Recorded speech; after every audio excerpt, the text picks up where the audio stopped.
অনেক মেয়ে দেখবেন বাচ্চা হওয়ার পরে চেঞ্জ হয়ে যায়, মানে বাচ্চা হওয়ার পরে সংসারের বোঝা বেড়ে যায়, চাপ বেড়ে যায়, বাচ্চার যত্ন নিতে হয়, স্বামীর যত্ন নিতে হয়, বাসা গোছাইতে হয়, রান্নাঘরে থাকতে হয়, ওভারঅল এত কাজ করতে হয় যে দিন শেষে নারী তার নিজের যত্ন করতে ভুলে যায়। এটা ঠিক না। বাচ্চার আগে আপনার জীবন, সবার আগে নিজের যত্ন। আপনি সারা জীবন পরিবারের জন্য দিবেন, স্বামীর জন্য, বাচ্চার জন্য, শ্বশুরের জন্য, শাশুড়ির জন্য।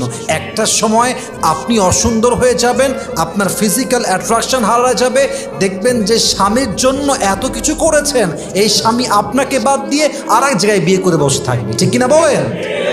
নিজের যত্ন নেওয়া শিখতে হবে।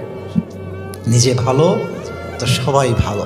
নিজেকে যে ভালোবাসতে পারে, মানুষ তাকে ভালোবাসতে পারে। অতএব প্রিয় বোন আমার, যদি আপনার স্বামী পরকীয়া আসক্ত হয়, আগে নিজেকে শুধরাবার চেষ্টা করবেন, নিজেকে আরও সুন্দরী করবেন, যত্নশীল হবেন, দায়িত্ববান হবেন। আল্লাহ প্রত্যেকটা বোনকে বোঝার তৌফিক দান করুন। পড়েন সবাই আমিন।